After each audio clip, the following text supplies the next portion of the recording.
Andrew Tate is a man that embodies certain male fantasies. Considered the ultimate alpha male by some, a controversial, hateful figure by others, and a menace by all. Especially the Romanian police. Oh no, not a court in Romania. Ooh, you put me in jail. I'm gonna walk in there with a pile of money like this. Guards. Boom, boom, boom. Let's start by looking at his views on the world, women, men, and relationships, and how his views might reflect darker realities about the world we live in. How are women allowed to drive? So as you might know, Andrew just had a scandal in which he was arrested for alleged sex trafficking. Please don't sue me. And that after a long history of inappropriate comments, mainly about women. Whether these allegations are true or false, or whether his comments are harmful, is not for me to say, but for you and Romanian law to judge for yourselves. I need dick. Andrew has some very interesting viewpoints on men and women and their roles.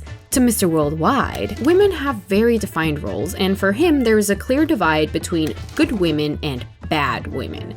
So what constitutes this good, ideal woman of Andrew's? Well, first off, it seems that his perception overall is more inclined to seeing people as instruments.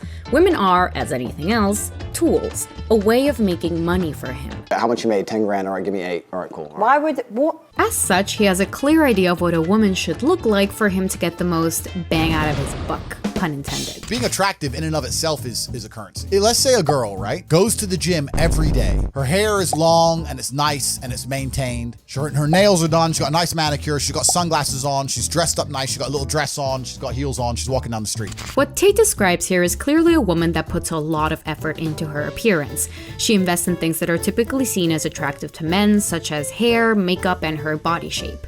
This woman is also ideally young. The younger, the better. The reason 18 and 19-year-olds are more attractive than 25-year-olds is because they've been through less dick. Yeah, definitely not weird at all.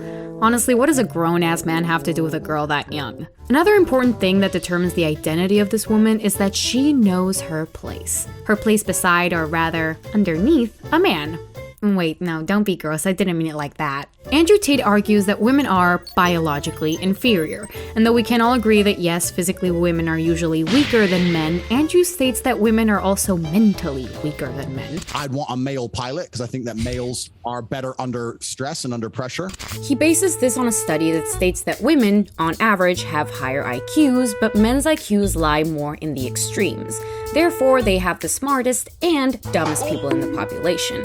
Using this type of argument is a sort of fallacy to justify stating that women are not the most intelligent, and so, in practice, when you hear him speaking about women, he still maintains that women are, in their basic, inferior nature, something to be possessed, directed, and sometimes humored, like an annoying little poodle. He'll entertain his girl if he feels like it and can take a break from hustling, smoking cigars, being a pimp. And while he is technically a pimp, as he has stated many a time, his trait intrinsically related to women. He makes money from them, and the more money he has, the more bitch he rallies, apparently. But, and here's a big one, just Andrew's type, a respectable woman, a high-value woman, to quote him, is one that hasn't been ran through, if I may put it so crudely. I wouldn't want to be unseemly for a young lady, or my value in the market might go down. Tate is shown to be pretty adamant about how the women that he's with have to have had a small amount of previous sexual encounters. Ideally, none. A 19-year-old is more attractive than a 26-year-old woman, and I'll tell you why. Because that 26-year-old has talked to more guys, been f***ing dumped more times, more arguments, more mess for me to clean up. In this case, we can see how much value he puts on a woman's virtue, you know, like they did in medieval times. Let me know not that thou hast locked eyes with the Lord Tate without chaperone. Disturbingly enough, with that combination of youth and innocence, what Tate describes is a young, impressionable girl that won't know any better than to follow her man's lead in everything. A woman without a sense of authority or thoughts of her own. Because that's just it. The role of the ideal woman, in Andrew's eyes, is dictated nearly completely by the role of the man. And before you believe that this type of relationship seems terrible for women and positive for men, there's there's a tricky downside for men in Andrew's traditionalist views. As we'll come to see, a woman to Tate doesn't exist if it's not in relation to a man. What a shocker! He also has some strong opinions of what a man should act like and what the ideal relationship between them would be. If women are weak and objects to be possessed, by definition for Andrew, that means that men are strong, and their role is to be the possessors, along with the protectors. Does that really put men in a desirable position? I don't have a sports car, so I can say. We've all seen Andrew exhibit his stereotypically masculine behaviors. What's more masculine than putting a big, brown, phallic object in your mouth? Breathe air. He stands by the idea that a man must have a definite set of attributes that will give him more power and therefore more women. The first attribute is strength, mainly physical, with which men could very literally fight for their women, in case of a bar brawl or an attempt to sully their reputation. Or what if 12 tigers attack her? I mean, if 12 tigers attack me, I don't know about you ladies, but I tremble with fear every time I walk out in the street, for fear that exactly 12 tigers will attack me. Apparently men are not worth much if they're not an absolute beast. Sounds very male positive. The second attribute is money, as if that wasn't clear enough already. Andrew sticks by the statement that most, if not all, women will be inherently more attracted to a man with a lot of money. In a society where money is even more powerful than physical strength, this is the most important aspect that a man has to have in order to attract women, according to Tate. He takes care of his women. If he puts them in nice cars and luxury homes and treats them to expensive dinners, then the woman is taken care of, and therefore must do everything she can to fulfill her womanly duties. And what are these womanly duties? Slap, slap, grab, choke, shut up, bitch, sex. Well, it's mainly looking good so you can be flaunted, but glorified piece of arm candy. And to look the other way when your man cheats. Yep, that's right, that really is the solid foundation to a relationship in Tate's eyes. But with the little catch that women should not cheat back. And you might be saying, isn't that hypocritical? Why is it fine if a man cheats but not the woman? Well, Andrew believes that he isn't hypocritical at all, but rather that loyalty means different things to men and women. A man is loyal to his woman by keeping her taken care of and coming home to her at the end of the day, no matter how many side hoes he was with before. On the flip side, a woman's loyalty is shown through staying faithful to her man and supporting him in all his endeavors. Basically, he gives her money and gets to sleep around as much as he likes. Sounds like prostitution with extra steps. This is a very old-fashioned view of the world, as you might have noticed, going back to a time when your girl could have been sold off for like half a dozen chickens and maybe a goat, if I'm lucky. If I have responsibility over her, then I must have a degree of authority. And this also speaks to the aspect of possession.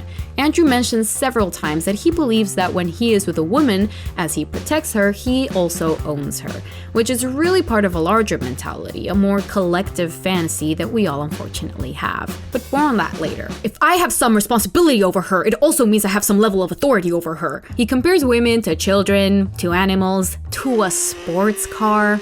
Ka-chow, I guess. He further reinforces his views by quoting the Quran and Bible. Read the Bible. Every single man had multiple wives. Not a single woman had multiple husbands. This is a weak grasp at having some sort of source for his beliefs, despite the fact that he misquotes both religious texts and on top of it doesn't adhere to other practices those texts preach. Unfortunately, he does what many others do, wherein he nitpicks whatever bits he wants from religion, the ones that coincide with his worldviews, and uses them and only them as his basis.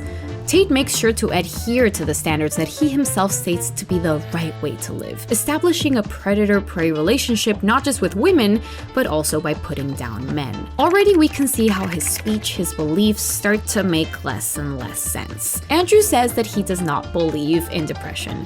I don't believe depression as a clinical disease is real, no. But he also says that people don't understand just how sad men are, how lonely they are, how much they have on their shoulders. He says, why men are killing themselves? Because life for a man is harder than life for a woman. And though that's a dumb comment since women also commit suicide, another way of presenting a true statistic in a rather skewed way. What he's trying to say has some truth to it. According to the AFSP, in 2020, 3.88 times more men killed themselves than women. It's a troubling statistic which most people would take as a need for men to have access to more and better mental health resources. But if, according to Tate, depression isn't real, what does he think that imbalance is about? Now, if you look at the roles of society, I believe men are still doing their job, but I don't know if women are doing their job. According to him, the problem is that women are not fulfilling their roles, therefore making men frustrated and sad.